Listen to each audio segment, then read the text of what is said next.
السلام عليكم ورحمة الله وبركاته. ازيكم يا حبايبي؟ عاملين ايه؟ يا رب تكونوا بخير. النهارده بأمر الله تعالى هنكمل الدرس الثالث على التوالي في مادة العلوم تالتة إعدادي. المنهج كويس جدا جدا، ولكن عاوز نظام. ازاي؟ عاوز والله انت خدت الدرس النهارده تروح البيت تروح جاي مذاكره وحلل عليه، خلاص خلصنا الموضوع كده، انت تمام ماشي في السليم في أي مادة بقى، مش في المادة دي بس.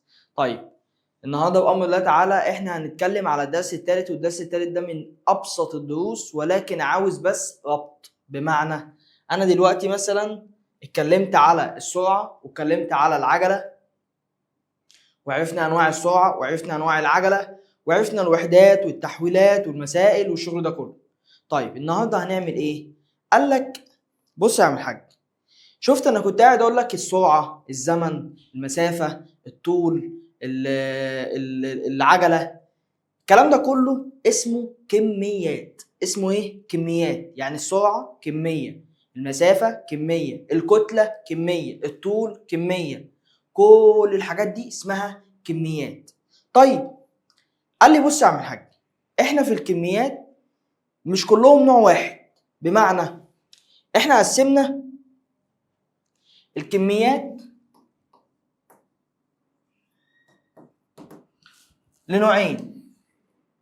وخد بالك من حاجة، ان الكميات دي كميات فيزيائية. كميات ايه؟ فيزيائية. يعني النوعين كميات فيزيائية، الحاجات دي كلها ليها علاقة بالفيزياء بمعنى صح. فبيقول لك الكميات الفيزيائية دي بنقسمها لحاجتين: قياسية ومتجهة. تمام؟ يبقى احنا عندنا نوعين من الكميات، قياسية ومتجهة. قلت له تمام. قال لي بص يا استاذنا، حاجة بسيطة كده.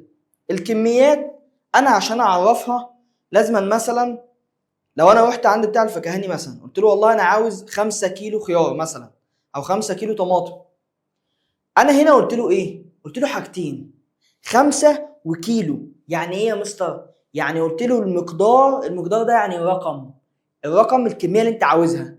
وقلت له ايه؟ الوحده. عرفته انا عاوز ايه. يعني لما اقول له 5 كيلو يبقى انا خلاص عاوز كتله، صح كده؟ لما اقول له 5 كيلو يبقى انا عاوز كتله. اكيد مش هقول له مثلا 5 كيلو واكون عاوز مثلا طول، لا طبعا، طول ليه وحده تانية. فانا لازم اذكر حاجات تدل على الكميه. فانا لو ذكرت المقدار والوحده بس يبقى دي كميات ايه؟ كميات قياسيه.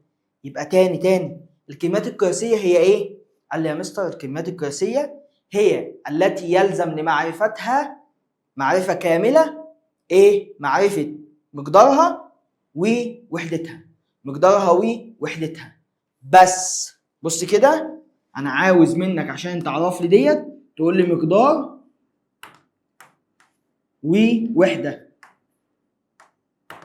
حلو كده؟ حلو. يعني ايه يا مستر؟ يعني مثال مثلا لو انا قلت لك والله انا عاوز اشتري 5 كيلو جرام، انا عملت ايه؟ انا خلاص قلت لك المقدار اللي هو 5 وقلت لك الكيلو جرام اللي هو الوحده. كده انا عرفت القيمه او الكميه دي تعريف تام. يبقى الكميه التي تعرف تعريفا كاملا بالمقدار والوحده تسمى بالكميه القياسيه. تسمى بالكميه القياسيه. قلت له تمام، الله ينور عليك. قال لي طب والمتجهه يا مستر؟ قلت له بص يا عم الحاج، من اتجاهها كده، يعني من اتجاهها صحيح، من اسمها كده، من اسمها كده بيقول لي متجهه، يعني بمعنى صح ليها علاقه بالاتجاه. قلت له صح. قال لي طب بص يا استاذ، تخيل دلوقتي انت واقف في نص الصحراء. حلو كده؟ في نص الصحراء، يعني ولا شايف حاجه كده ولا شايف حاجه كده ولا اي في اتجاه. قلت له ماشي. انا واقف دلوقتي اهو، جالي واحد كده معدي، قلت له ازيك عامل ايه؟ الحمد لله تمام.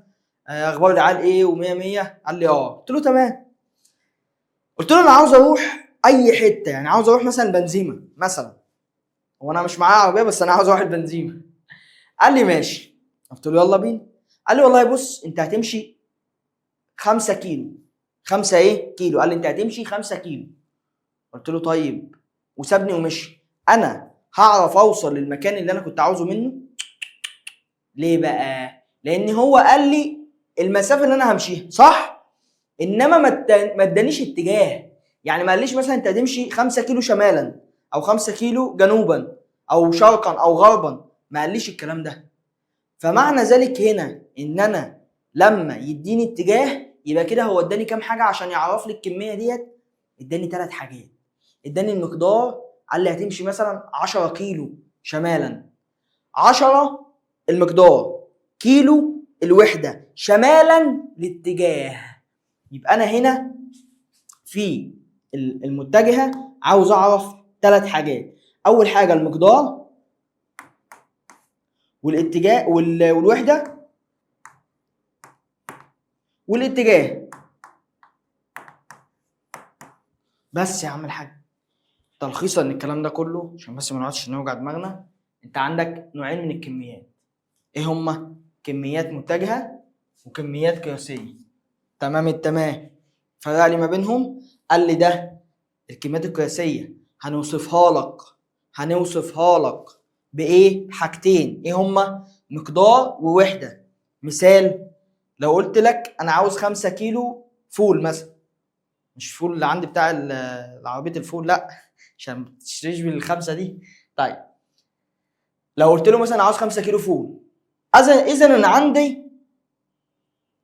انا عندي ال 5 كيلو دول اتعرفتهم بايه؟ دي كتله، عرفتها بايه؟ مقدار وحده، شكرا، يبقى دي كميه قياسيه. طب هنا والله مثلا انا عاوز اوصل مسافه او اوصل مكان، وخد بالك من حاجه هنا، انا بقول لك انا عاوز اوصل مسافه، يعني مثلا طريق معين ممكن امشيه بالمسافه، يعني ممكن اوصفه لك بالمسافه او بالازاحه حسب. لو اديت لك اتجاه يبقى كميه متجهه يبقى ازاحه، وهتعرف كلامي ده بعدين شويه. لو ما اديتلكش اتجاه يبقى كميه قياسيه يبقى مسافه. ركز قوي ما بين الحاجتين دول. طيب يبقى انا دلوقتي خلاص عرفت القياسيه مقدار ووحده، انما المتجهه عاوزه مقدار ووحده واتجاه. طيب زي ما اتفقنا ان دول محتاجينهم عشان نعرف نوصف الكميه المتجهه وصفا تاما. زي مثلا ازاحه، لو قلت لك انا مثلا همشي 7 كيلو متر، حلو كده، شمالا، كده انت وصفت لي الازاحه او وصفت لي مثال من الكميات المتجهه، صح؟ انت كده 100 100. هقول لك تمام. يبقى احنا اتفقنا ايه؟ قلنا ان انواع الكميات الفيزيائيه في كام نوع؟ في 2. واحده الكميات الفيزيائيه القياسيه، والكميات الفيزيائيه المتجهه. وقلنا ان الكميات الفيزيائيه القياسيه دي بيلزم لمعرفتها ايه؟ حاجتين. ايه هما؟ المقدار والوحده. طبعا عشان الوحده هنا والوحده هنا فاحنا ما قلناهاش يعني. فهنا الايه؟ المقدار والوحده. انما هنا قال لي لا، ده عاوزه مقدار ووحده واتجاه، انما هنا مفيش اتجاه. طيب تعالى بقى نشوف كده امثله وحاجات بسيطه كده. قال لي والله بص يا استاذنا. قلت له نعم. قال لي دلوقتي انا عندي كميات متجهه وكميات قياسيه. الكميات القياسيه ديت زي مين؟ بص يا عم الحاج، قال لي زي الطول اللي هي المسافه يعني، ماشي، زي الزمن، الكتله، السرعه القياسيه. خد بالك من الحته دي، السرعه بس القياسيه، لان عندنا نوع تاني اسمه السرعه المتجهه. فلازم تبقى عارف طالما انت بتتعامل مع كميه قياسيه يبقى سرعه قياسيه. وطبعا عندنا المساحه والكثافه والكلام ده كله. طيب تعال نشوف بقى ايه كده الكميات او امثله على الكميات المتجهه. قال لي والله يا مستر انت معاك الازاحه، معاك السرعه المتجهه، معاك العجله، معاك القوه. والاتجاهات طبعا وراثيه، انت عندك 4 اتجاهات. عندك هنا شمال، جنوب، شرق، غرب.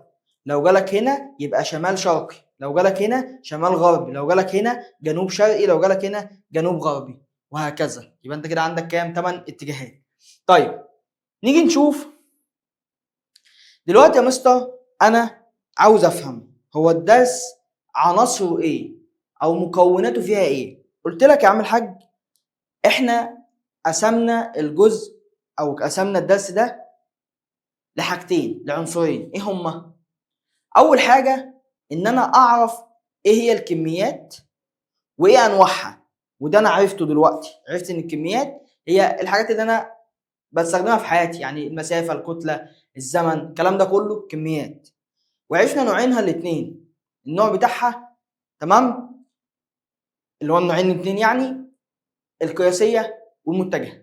تمام.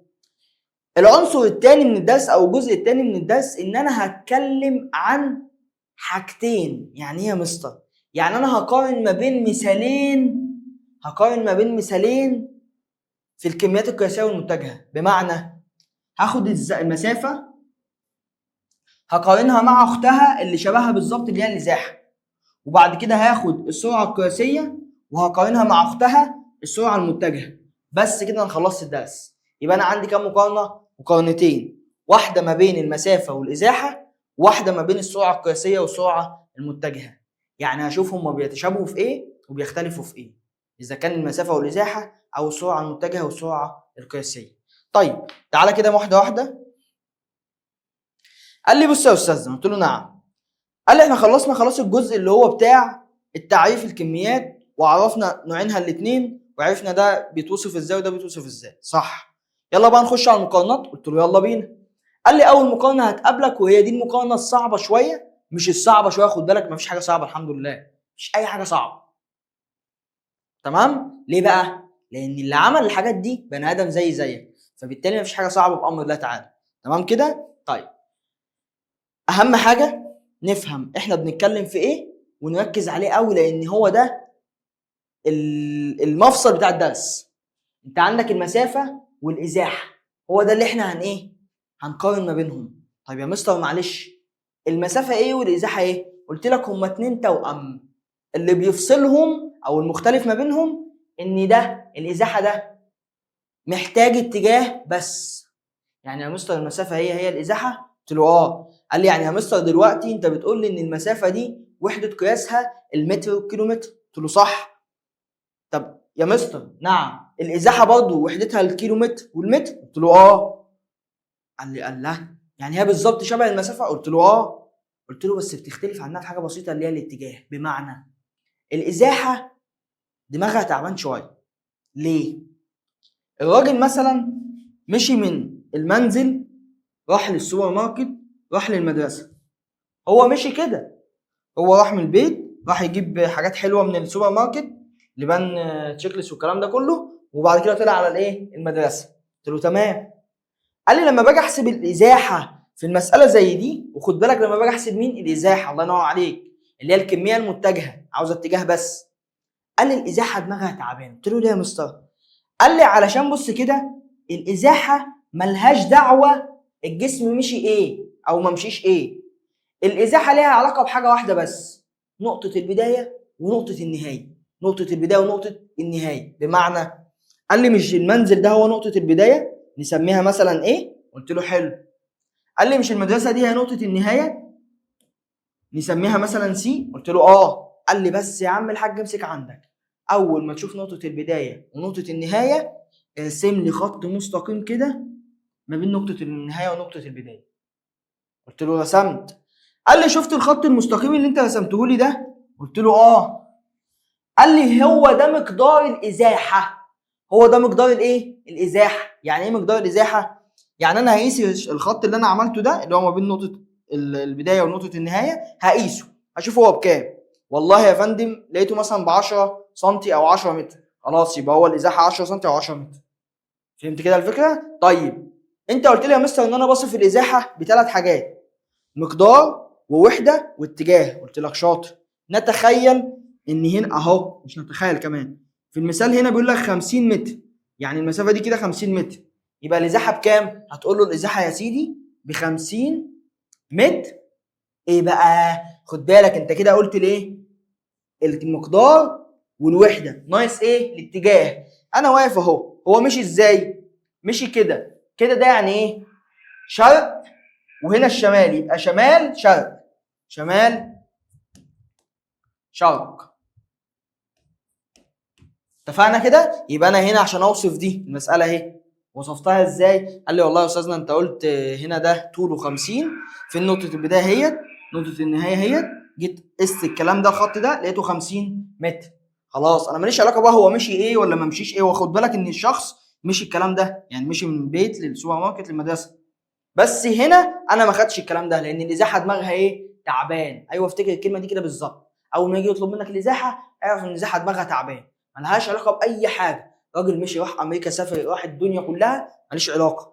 انه ليه علاقه بايه؟ في نقطه البدايه ونقطه النهايه. امسك نقطه البدايه ونقطه النهايه ووصل ما بينهم خط مستقيم. قيس الخط ده او هاته من المساله، هيكون هو يعني مسهله لك وهيجيبه لك سهل. حلو كده، يبقى هو ده مقدار الازاحه. طب والاتجاه خلاص انت هتعرفه بقى، يعني هو كده اهو، هنا اهو، هنا اهو، يبقى ده ايه؟ ده شخص كان هنا مشي كده بمعنى صح، يبقى ده ايه؟ يبقى ده شمال شرق. طيب يبقى انا قلت 50 متر شمال شرق، انا كده وصفته الازاحه صح. ليه؟ لان انا قلت المقدار والوحده والاتجاه. كده انا جبت الازاحه. المسافه، شخص محترم مؤدب جدا، عامل زي العداد اللي كان موجود في التكوسه زمان، تاكسي، تمام، ده ابيض واسود، كان بيبقى فيه عداد كده اسمه البنديره، تمام. بيبقى مثلا انت بتركب التاكسي خلاص، يروح جاي واخدك وماشي مثلا. اول ما حضرتك بتركب التاكسي كان بيشغل العداد، يبدا يحسب بقى. حضرتك وانت ماشي ان شاء الله رحت بص لفيت مصر كلها، جيت خلاص على نقطه النهايه، قلت له خلاص انا كده هنزل، يقوم قافل العداد وشايف حسابه كام، ويقول لك والله حسابي كذا. يبقى المسافه دي هي المسافه الحقيقيه اللي الجسم قطعها. بمعنى ملوش علاقه بقى بنقطه البدايه ونقطه النهايه قوي. ازاي؟ بص كده، الشخص في المثال ده عمل ايه؟ هو مشي من المنزل زي المثال اللي فات ده، هو مشي من المنزل راح للسوبر ماركت، وبعد كده من السوبر ماركت راح لفين؟ راح للمدرسه. طيب هو مشي منين؟ مشي من المنزل راح للسوبر ماركت وبعد كده راح المدرسه. يعني بمعنى صح هو مشي في الخط ده، يعني مشي 40 متر، بعد كده مشي 30 متر. المسافه ست محترمه مهذبه تسمع الكلام وماشيه قانونا. ايه هو القانون؟ قال لي والله ماليش دعوه يا مستر. هو مشي ازاي؟ مشي من هنا لهنا ومن هنا لهنا. احسب لي كل سنتي هو مشيه، اي حاجه الراجل مشيها احسبها لي. طيب هنا مشي كام؟ مشي 40، يبقى انا كده معايا 40. 40 كام؟ 40 متر. طب وايه تاني؟ مشي 30 متر زائد 30. يجي يقول لك اوجد لي المسافه في المثال ده، اوجد لي المسافه. هتجمع ال 40 زائد ال 30 اصبحوا معايا كده 70. يبقى المسافه كام؟ 70 متر. المسافه كام؟ 70 متر. يبقى انا كده تمام قوي. طب يا مستر انت ما قلتليش اتجاه. هقول لك ما انت خد بالك، انت المسافه دي كميه ايه اسمعها منكم؟ قياسيه. شاطرين. فالكميه القياسيه مش لازم تطلع لها اتجاه، انت اصلا مش محتاجه اتجاه، انت خلاص عرفت هو مشي قد ايه؟ مشي والله 40 متر وبعد كده مشي 30 متر، فالمسافه بقت كلها كام؟ 70 متر. الله ينور عليكم. خدنا اول مقارنه في المقارنات بين الكميات القياسيه والكميات المتجهه، نلخصها كده. طيب قلنا ايه؟ قلنا ان احنا عندنا مسافه وازاحه. المسافه كميه قياسيه يلزم لمعرفتها ايه؟ مقدارها ووحدتها. انما الازاحه كميه متجهه يلزم لمعرفتها ثلاث حاجات: مقدارها ووحدتها واتجاهها. طيب دي اول مقارنه او اول اختلاف. تاني اختلاف ان المسافه هي المسافه الحقيقيه اللي الجسم قطعها، يعني اي حته الجسم مشي فيها بنحسبها وبتبقى من ضمن المسافه. انما الازاحه ملهاش علاقه ان الجسم مشي ايه او راح فين، هي ليها علاقه بنقطه البدايه ونقطه النهايه. في نقطه البدايه ونقطه النهايه وصل لي ما بينهم خط مستقيم، اصبح ان هو ده مقدار الازاحه. يعني يقول لك انا عاوز مقدار الازاحه، اقول له هو اقصر خط مستقيم بين نقطه البدايه ونقطه النهايه. تمام الكلام كده؟ طيب طبعا التشابه ما بين المسافه والازاحه ان المسافه بتقاس بوحدات المتر والكيلومتر، انما والازاحه كمان بتقاس بايه؟ المتر والكيلومتر. ده التشابه اللي ما بينهم. طيب تعال نشوف بقى حاجه كده ليها علاقه برضه بالمسافه والازاحه، بس يعني محتاجه تفكير شويه. طبعا انتم المفروض ان انتم تكونوا شاطرين على فكره في الرياضه، يعني ان العلوم اخواتها الرياضه، تمام كده، اختها رياضه. طيب تعالى كده نشوف. بصوا كده هنا الثلاث تعريفات دول مهمين جدا. ازاي؟ قال لي بص يا عم الحاج، لما تيجي تعرف المسافه بص كده الحته دي: طول المسار الفعلي الذي يسلكه طول المسار الفعلي، يعني المسار الحقيقي اللي الشخص مشيه، مش اي مسار تاني، لا اللي الشخص مشيه بس. طول المسار الفعلي الذي يسلكه الجسم المتحرك من موضع بداية الحركة إلى الموضع النهائي لها. تمام كده؟ طيب هنا بقى الإزاحة، قال لي والله يا أستاذنا الإزاحة بص كده اسمع معايا، هي المسافة المقطوعة في اتجاه ثابت. حلو. واحد اتجاه ثابت يعني حاجة واحدة، اتجاه واحد، مش هيقعد يتحرك في كذا اتجاه، هو خط مستقيم بمعنى أصح يعني. طيب من موضع بداية الحركة نحو موضع النهائي لها. بص كده التلخيصة، مقدار الإزاحة، الرقم بتاع الإزاحة اللي هيطلبه منك في المسألة هتجيبه إزاي؟ بيقول لك هو طول أقصر خط مستقيم بين موضوعي بداية ونهاية الحركة. يعني هو أقصر خط مستقيم بين نقطة البداية ونقطة النهاية. كده أنا خلصت المقارنة ما بين المسافة والإزاحة، ولكن في تركية صغننة وأنا كده خلصت خلاص المقارنة. في تركية صغننه بس لما نيجي نحل المسائل، بمعنى خلاص هو دلوقتي لو جاب لك مثلا الشكل ده، مثلا جاب لك فيه شخص من هنا كده اتحرك كده كده كده مثلا، تمام اهو، خلاص تمام، دي نقطة البداية هنسميها ايه، ودي نقطة النهاية هنسميها بي مثلا، تمام كده اتفقنا. الشخص مشي الحتة دي كده مقدارها 20 متر، ومشي الحتة دي كده مقدارها 40 متر، والحتة دي 20 متر. قلت له تمام. يجي يقول لك اوجد المسافة، اوجد الايه المسافة. اقول له يا مستر المسافة هتساوي عندك 20 زائد 40 زائد 20، يعني معنى صح 40 زائد 40، يبقى كده عندي المسافة ب 80 متر. قلت له الله ينور عليك، طبعا فيك شرحي، الله يبارك لكم. طيب تعالى بقى كده نشوف يا مستر الإزاحة. الإزاحة قالت لي أنا ماليش علاقة بأي حاجة، مشي فوق مشي تحت مشي يمين مشي شمال ماليش دعوه. في نقطه البدايه قلت لها اهي، قالت لي في نقطه النهايه قلت لها اهي، قالت لي يلا وصل لي خط مستقيم ما بينهم، قلت لها اهو تمام. يلا هاتوا بقى بكام. قال لي بص يا مستر بيدوا لك في المساله بس بشكل غير مباشر. ازاي؟ ده نتخيله ان هو ايه، مستطيل. مش انت المستطيل عندك الضلع ده بيساوي الضلع ده والضلع ده بيساوي الضلع ده؟ طيب ما انت عندك ده ب 20 وده ب 20 فعلا، ده ب 40 يبقى ده بكام؟ ب 40. الله ينور عليك، يبقى ده ب 40 متر. بص كده كده خلصنا؟ لا، المسافة كمية قياسية يلزم لمعرفتها مقدارها ووحدتها، إنما الإزاحة كمية متجهة يلزم لمعرفتها مقدارها ووحدتها واتجاهها. نيجي نسأل نفسنا هنا الراجل كان فين؟ قلت له كان هنا. مشي إزاي؟ مشي كده، ده كده إيه؟ شرق، يبقى شرقا. الله ينور عليكم طلبة البروفيسور، الله ينور عليكم. طيب تعالوا بقى كده نشوف ايه التركية البسيطة اللي هتضايقنا في الأسئلة. قال لي يا أستاذ لو أنا جيت دلوقتي وجبت لك دايرة كده، بعرف أرسم صح؟ طيب دايرة كده، الدايرة دي حضرتك قلت لك إن الشخص وقف هنا كده، تمام؟ الشخص وقف هنا، قام مشي ربع دايرة، مشي إيه؟ ربع دايرة كده، يعني مشي كده ربع دايرة. قلت له تمام يلا اعمل بقى الخط بتاعك. قام قال لي اهوت اهو، انا معلش هقسم الدايره كده اربعه، تمام؟ هو مشي ربع دايره، قلت له حلو. هو ثانيه واحده هنا لما يجي يقول لي المسافه، وخد بالك بقى من الحته الجديده ديت، طبعا انت عارف المسافه رمزها ايه؟ ف.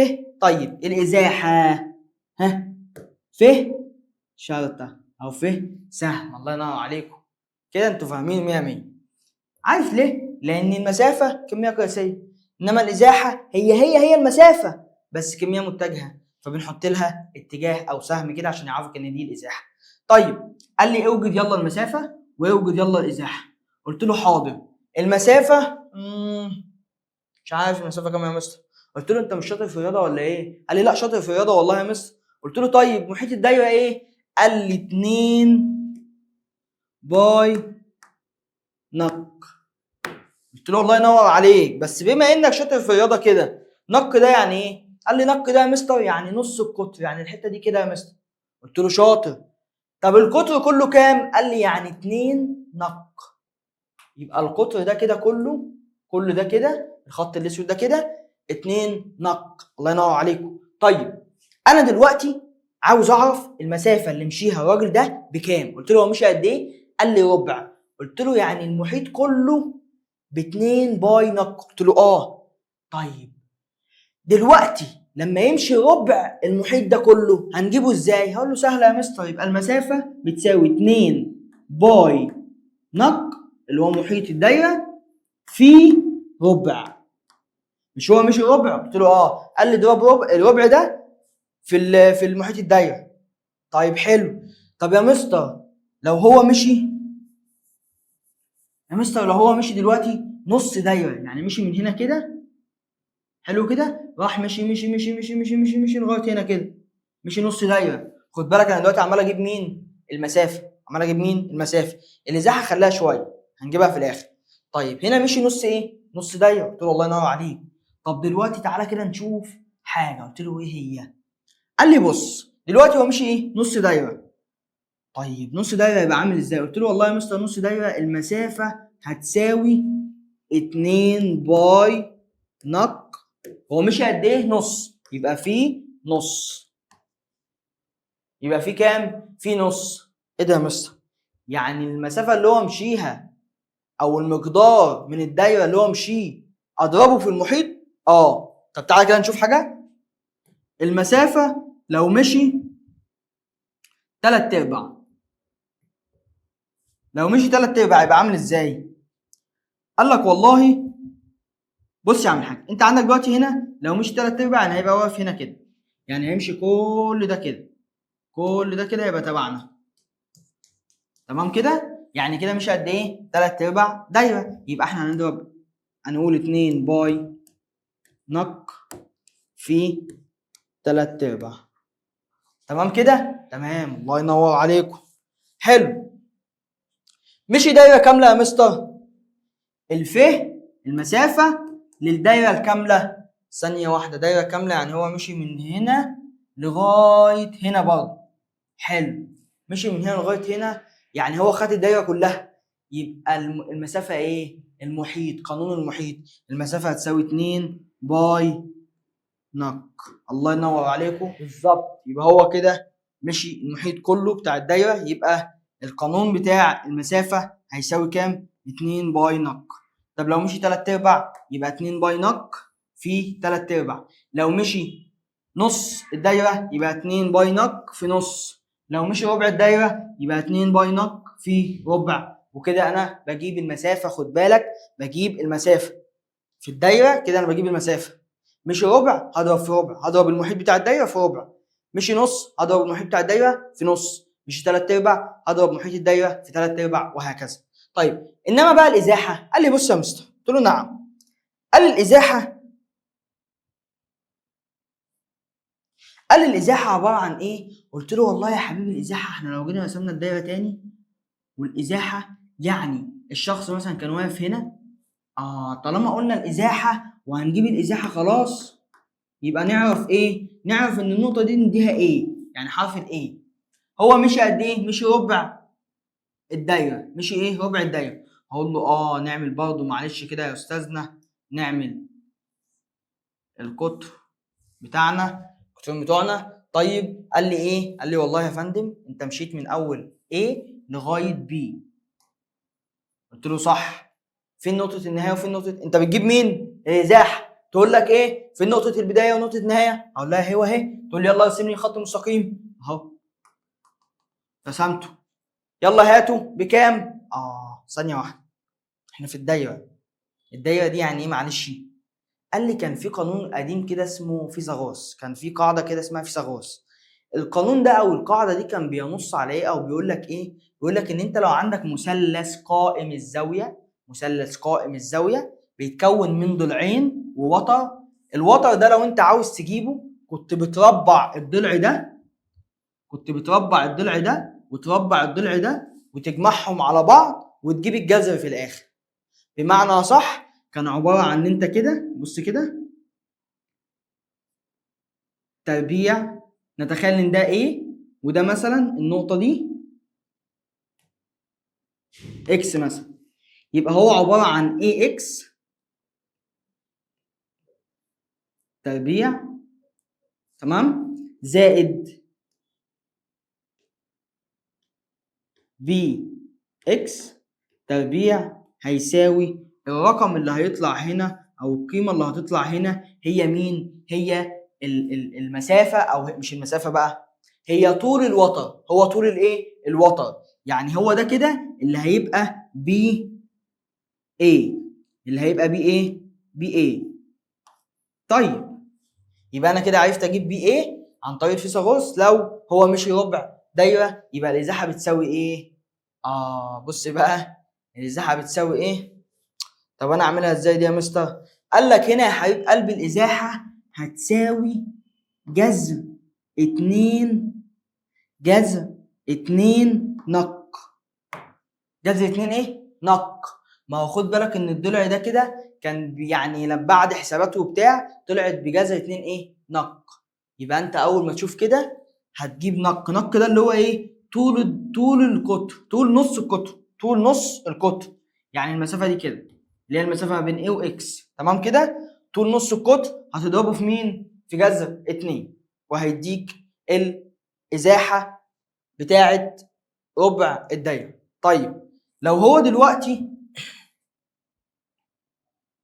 نخليها على جنب كده شويه، لو هو دلوقتي مشي يا مستر، ده خلاص كده انا عرفت، يبقى هو ده القانون، هو ده القانون بتاعنا لو مشي ايه؟ لو مشي ربع دايره. طيب لو مشي نص دايره يا مستر، قلت له يعني ايه؟ قال لي يعني من هنا كده فضل ماشي ماشي ماشي ماشي لغايه هنا كده، وصل لنص دايره.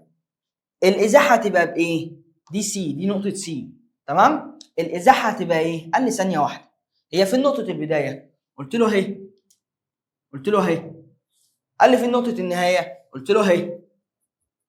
اعمل لي خط مستقيم يا مستر. اقول له نعم. يقول لي ما هو في اصلا خط مستقيم ما بينهم. قلت له ده اسمه ايه يا حبيبي؟ قال لي يا مستر ده اسمه القطر. يعني اسمه ايه يا مستر؟ قلت لي القطر. يعني ده كده اسمه القطر.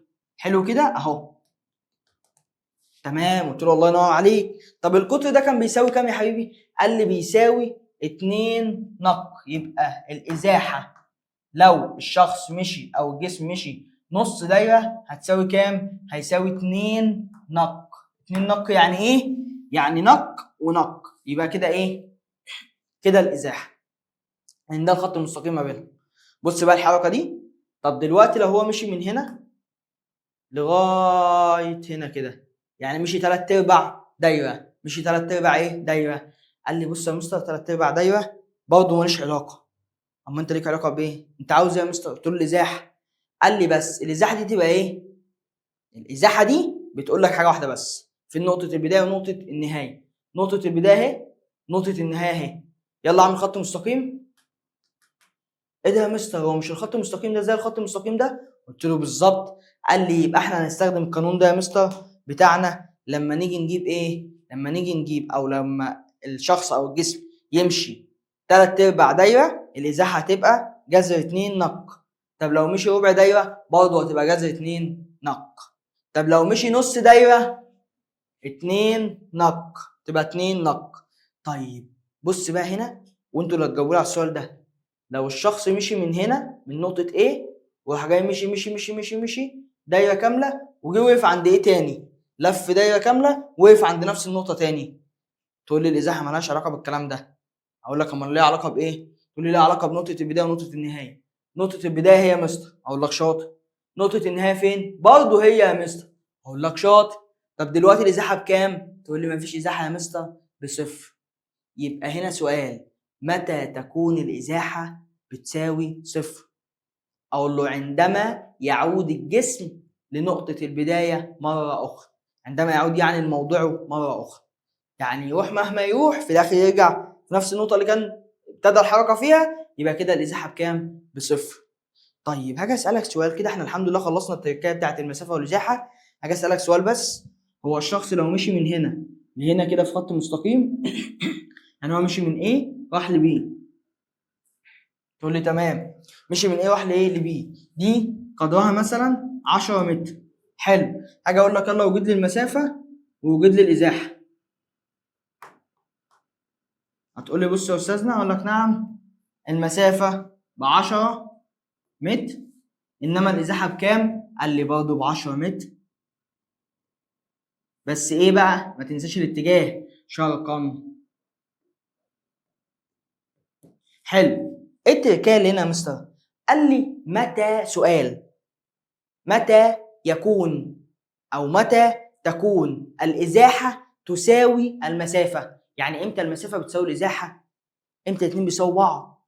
قال لي والله يا مستر لما يكون ماشي في خط مستقيم. قال لي ايه؟ لما الجسم يكون ماشي في خط مستقيم ساعتها بس المسافة هتساوي الازاحة. وبكده نكون خلصنا جزء المسافة والازاحة. خلصنا جزء صغنن اللي هو المقارنة ما بين مين؟ احنا قلنا في مقارنتين، مسافة وازاحة، ودي خلصناها الحمد لله. والمقارنة التانية السرعة المتجهة والسرعة القياسية، ودي جزء صغنن قوي كده. بص كده، السرعة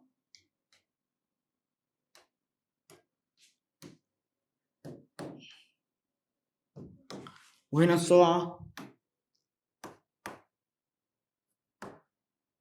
المتجهة. حلو. السرعة القياسية والسرعة المتجهة حاجة بس كده صغننة واحدة بس هي اللي هتفرق لي ما بينهم، القانون والاتجاه. بمعنى قال لي دي مش لازم لها اتجاه، انما دي لازم لها اتجاه. طب دي مش لازم لها اتجاه، قانون السرعة بتاعنا العادي كان ايه؟ قال لي يا مستر انت كنت بتقول ان السرعة بتساوي مسافة على زمن. مسافة على ايه؟ على زمن. هقول له برافو الله ينور عليك، خلصنا السرعة القياسية. قال لي ايه؟ قلت له المتر لكل ثانية او الكيلو متر لكل ساعة. هقول له الله ينور عليك. تعالى كده نخلص على السرعة المتجهة. قال لي والله يا فندم السرعة المتجهة هي عبارة عن، السرعة المتجهة عاملة كده، بس برضه بنحط لها سهم عشان نعرفها ان دي من الكميات المتجهة. يبقى ازاحة هي ف، بنحط لها سهم عشان نعرفها ان هي سرعة، ان هي ازاحة يعني من الكميات المتجهة. طب السرعة المتجهة قلت له برضه هي عين، بنحط لها سهم عشان نعرفها ان هي من الكميات المتجهة. بتساوي ايه؟ قال لي بص يا عم، مش انت هنا عندك في القانون ده المسافة دي كمية قياسية؟ قلت له اه. قال لي خلاص السرعة هتطلع قياسية. قلت له صح. قال لي ما احنا لو حطينا هنا كمية متجهة هتطلع السرعة متجهة. قلت له يعني هنحط ايه؟ ايه بيساوي المسافة بس متجه؟ قال لي الإزاحة يا مستر. قلت له يا حبيب قلب المستر شاطر، الإزاحة على الزمن. يبقى الفرق ان السرعة المتجهة بتساوي إزاحة على زمن. إزاحة على ايه؟ على زمن. وطبعا الوحدة بتاعتها هتكون متر لكل ثانية الاتجاه، او كيلو متر لكل ساعة برضه الاتجاه. تمام كده يا شباب؟ كده يبقى احنا خلصنا الحمد لله الدرس الثالث في العلوم، وظبطنا الدنيا فيه، وحلينا كمان بعض التركات اللي ممكن تجي لنا في الاشكال الرياضيه، علشان لو انتوا برضه مش قد كده في الرياضه، وانا عارف ان انتوا طلابي شطار جدا جدا، بس عشان برضه نكون لمينا الدرس من كل الاتجاهات بتاعته. طيب بصوا بقى، انا هديكوا حته صغننه كده صغيره قوي، ايه هي؟ هتلخص لكم القوانين والعلاقات كل حاجه. طب تعالوا، انتوا بتحبوا شكل ايه؟ شكل المثلث. طيب المثلث ده وحش صح؟ يا عم والله لا همسحه اهو. المثلث كبير كده شويه عشان احنا عاوزين نعمل فيه شويه مسرحيات كده. حلو قوي، يلا بينا يلا بينا اهو. اهو قانون السرعه ايه؟ كان فوق يا مستر مسافه، تحت سرعه، هنا زمن. قلت له تمام.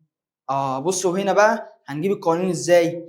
قال لي اللي انت عاوزه خبيه وشوف الاتنين التانيين فين واعملهم. قلت له يعني ايه؟ قال لي تعالى كده معايا، انت عاوز السرعه صح؟ قلت له اه. قال لي خبي السرعه هيبقى مسافه على زمن. خلصنا. تمام. طيب انت عاوز الزمن صح؟ قلت له اه. قال لي خبي الزمن يبقى مسافه على سرعه. قلت له صح.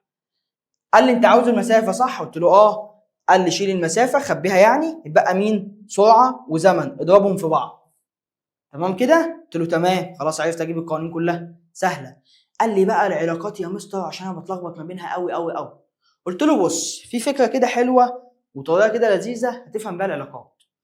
قال لي ايه هي؟ قلت له بص يا استاذ، دلوقتي المسافه دي نتخيل ان اسمها محمد. تمام كده؟ حلو. نتخيل ان السرعه دي اسمها سلمى. تمام. والزمن اسمها حنان. انت بتقول لي الاسامي دي ليه يا مستر؟ عشان اقول لحضرتك ان احنا عاوزين نسهل على نفسنا الدنيا. انا عاوز اعرف العلاقات احفظها وافهمها. طيب ازاي بقى؟ قال لي محمد متجوز مين؟ متجوز سلمى وحنان. متجوز مين؟ سلمى وحنان. هاجي اسالك سؤال، ومن السؤال ده هنعرف العلاقه ما بينهم كلهم ايه. سلمى بتحب محمد ولا لا؟ يا عم الحاج ده جوزها، يبقى اكيد بتحبه. يبقى العلاقه ما بين السرعه والمسافه علاقه طرديه، بيحبوا بعض. طيب حنان بتحب محمد ولا لا؟ يا عم ده جوزها، يا عم مش هتحبه؟ هتحبه. اذا يبقى الزمن علاقته مع المسافه علاقه طرديه برضه، لانها بتحبه. تمام. بالله عليك بقى كده، بالله عليك، سلمى هتحب حنان او حنان هتحب سلمى؟ يعني عمرك ما هتلاقي اتنين ضراير بيحبوا بعض، صح كده؟ فعمرك ما هتلاقي. فانت خلاص عرفت ان العلاقه ما بين السرعه والزمن علاقه عكسيه. علاقه ايه؟ عكسيه، بيكرهوا بعض كره العمى. فعلشان كده العلاقه ما بين سلمى وحنان علاقه عكسيه، ما بين السرعه والزمن علاقه عكسيه. انما ما بين سلمى ومحمد اللي هو السرعه والمسافه علاقه طرديه، بيحبوا بعض. طب الزمن والمسافه برضه علاقه طرديه، لانهم متجوزين بعض. فهمتوا كده الفكره؟